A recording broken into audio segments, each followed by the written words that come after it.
Happy Saturday! Naimbitahan pala kami sa isang kainan. Although masarap yung chibugan, pero dito kami mas excited sa pag-harvest ng mga vegetables, sa mga katalbos, mga dahon, kat ano-ano pa sa backyard nila. Yung backyard na parang bahay kubo na ata. Nandito na ata lahat ng gulay.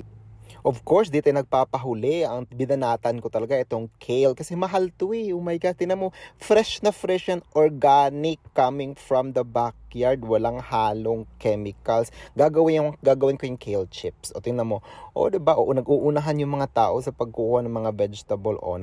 Iispadahan pa sila ng upo. Everybody's having such a great time. Laki ng smiles. Nakalibre kami ng groceries dito, ng produce.